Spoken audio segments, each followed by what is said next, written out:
Hello, magandang araw po sa inyong lahat. Another day, another blessing. Isang pagpapala na hindi natin may pagkakaila sa ating Panginoon.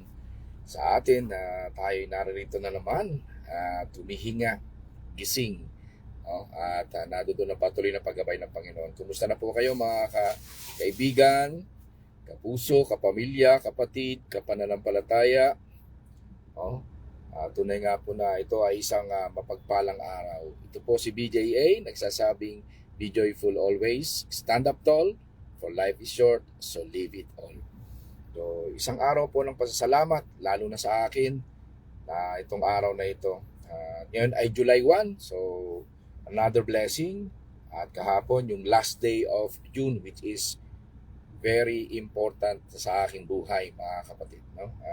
Pero bago ko ipagpatuloy yung aking isang pasasalamat sa ating Panginoon, ay nais ko muna kayong batiin ng isang magandang araw. Nawa kayo laging ingatan ng Panginoon sa inyong paglalakbay. Nasaan man kayo, nasa tahanan man kayo, ingatan kayo ng Panginoon.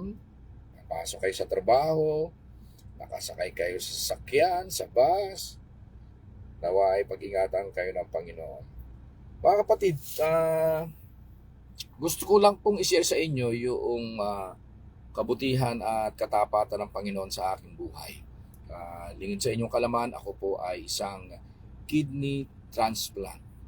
No? At yan po ay since 1998. So, hulaan po ninyo kung ilang taon na. Yan po ay 27 taon na. 27 years of grace from God. Yan po yung aking testimony, my kidney transplant testimony. No? Talagang napakabuti ng Panginoon. So yung last month po, March, my 27 years since I received my kidney transplant. A journey that began in June and continues to be a living testimony of God's goodness, faithfulness, and sustaining power in my life. Yan po, ganyan kabuti ang Panginoon sa buhay ko. Ganyan makapangyarihan ang Panginoon sa buhay ko. Marami nagsasabi sa akin nung ako ay na-transplant, na operahan, ay 3 years, 5 years lang tatagal. Pero hanggang ngayon, still alive and kicking. Hindi cooking, kicking, no? Still alive and kicking and eating. So 27 years na po yung kabutihan ng Panginoon, yung grasya ng Panginoon, yung katapatan ng Panginoon, at yung sinabi kong sustaining power sa buhay ko ng ating Panginoon. Since day one of my transplant, the Lord has been my protector for nearly 3 decades, no? Kasi since 1998, for nearly 3 decades now, I have not experienced any serious illness or major complications after na ako ay matransplant. Okay? So, no rejection, no infections. Alam niyo mga kapatid, just grace upon grace lang mga kapatid. So, I owe it all to our merciful God and His faithful hand na patuloy at nagpapatuloy to uphold me every day, every single day ng buhay ko. So sabi nga sa Psalm 103 verse 2 to 4, bless the Lord, O my soul, forget not all His benefits, who forgives all your iniquities, who heals all your diseases, who redeems your life for destruction. So napakabuti ng Panginoon kung pangahawakan natin ang kanyang mga salita. So sa mga kaibigan ko na narito, na nanonood, nakikinig, sa mga kakilala, o sino mang mapapadaan dito sa aking account, dito sa live ko dito sa FB, ay matuloy lamang po tayo na magtiwala sa Panginoon. Pagtuloy nating ibigay sa Kanya yung ating pag-asa. Doon sa mga may sakit, doon sa mga to those who are currently on dialysis, or to those who have just undergone a kidney transplant, I would like to encourage you. So do not lose hope, do not fear. Kailangan lang talaga ay magtiwala tayo sa ating Panginoon. Sinasabi ko, base sa ipinarana sa akin ng ating Panginoon, there is a God who heals, who protects, and who gives new life, not just physically, but spiritually. So, hindi lamang physical ang pinagagaling ng Panginoon sa atin, kundi ang ating spiritual na buhay. Sabi sa Exodus 15:26, I am the Lord that heals you. So ano pong kailangan lang natin gawin? We have to surrender ourselves, our lives sa ating Panginoon. So our lives, ibig sabihin in all aspect of our life, ay kailangan ay isusuko natin sa ating Panginoon wholeheartedly, buong buo. Panginoon, mga kapatid, walang iiwan. So, kaya ako nagsasalita ngayon. I would like to encourage everyone to lift up ang inyong mga puso, ang inyong mga sarili, ano man ang inyong pinagdadaanan sa buhay ninyo, lalo na particular sa mga sakit, o may sakit kayo ngayon sa oras nito, o nagda-dialysis kayo, o bago lang kayong kidney transplant. So, I would like to share my life to you, to be a living witness that healing is possible. Healing is possible, mga kapatid. That long life is possible, and that a joyful, purpose-filled journey is possible after transplant o anumang sakit meron tayo na pinagaling ng ating Panginoon. But more than anything, what sustained me is not just the medical care, mga kapatid, but my relationship with our Lord Jesus Christ. When you surrender your life to the Lord, when you accept Him as your personal Lord and Savior, everything changes. Kaya sa Panginoon lang tayo magtitiwala, mga kapatid. Kasi kapag tayo ay kapag wala tayong tiwala sa Panginoon, kapag hindi natin pinanghahawakan yung pangako na para sa atin, magkakaroon tayo ng takot, no? So kailangan ay magtiwala tayo sa ating Panginoon kasi ang ibinibigay niya sa atin ay kapayapaan.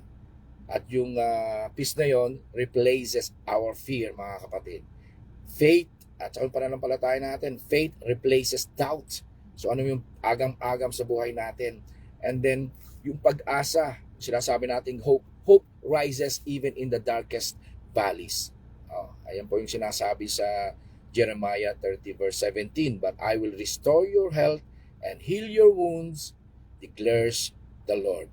So, mga kapatid, kaibigan, kapananampalataya, kapuso, kapamilya, at mga naririto, mga kakilala,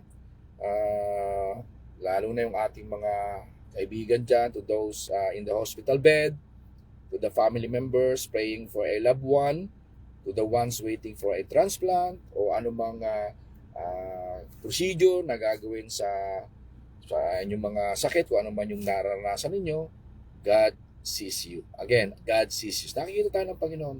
God knows your pain. God is able. So Matthew 19:26. With God, all things are possible. With God, all things are possible. So magtiwala lamang tayo sa ating Panginoon. At pinagpe-pray ko sa Panginoon that my story, yung buhay, yung testimony ko, yung transplant testimony ko ay maging encouraging at mag-encourage about isa. I encourage everyone to trust in Jesus, not just for physical, healing, but for the healing of your soul. Because God loves you. Okay? He really loves us. He died for us, mga kapatid. He died for us. He died for you and me. And He is waiting with an open arms to welcome you into a life filled with purpose, peace, and promise. Nandyan lahat yan, mga kapatid. Yan ay ibinibigay ng ating Panginoon sa ating buhay. No? So magtiwala lamang tayo. Kaya mga kapatid, sabi nga sa kanyang salita sa 3 John chapter 1 verse 2. Dear friend, I pray that you may enjoy good health, that all may go well with you, even as your soul is getting along well. So, mga kapatid, maraming pong salamat din sa inyong mga prayers sa akin all throughout the years, mga kapatid, sa mga past years, and even hanggang ngayon, nandiyan na inyong suporta sa panalangin. So, I would like to give all the glory to our living God alone, mga kapatid. To God be the glory for the 24 the 27 years of healing and life na ipinagkaloob sa akin ng ating Panginoon. No? Let this be a reminder. Let this be a reminder for all of us, to each and every one na naririto na kasama ko at makikinig, makakapakinig at makakapanood ng aking live. Ang ating Panginoong Jesus, Jesus, still heals. Jesus still saves. Jesus still sustains. No? So anong kailangan po natin, mga kapatid? Hindi po dahil sa napakaganda ng ginawa sa akin ng Panginoon, but ito yung tunay na kung saan ay makakamta natin mula sa Kanya. Anong kailangan lang natin? Just trust Him, surrender, and walk in obedience. So, katulad ko, mga kapatid, you too can live a long and joyful life by His grace. No? So, magtiwala lamang po tayo sa ating Panginoon dahil isa lang naman talaga ang nakakakita, nakakaalam kung ano ang mabuti para sa atin, kung hanggang kailan tayo. Hindi natin masasabi.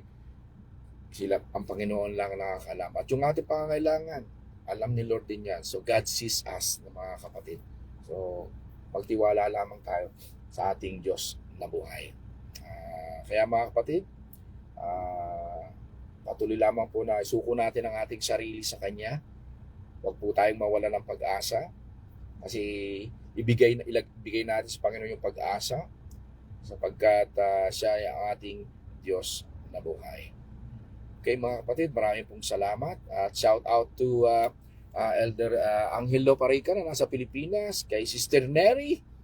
Sister Neri, malapit ng bakasyon. Last day ata ngayon ng school. So, Brother Tyrone, kumusta na po sa inyo?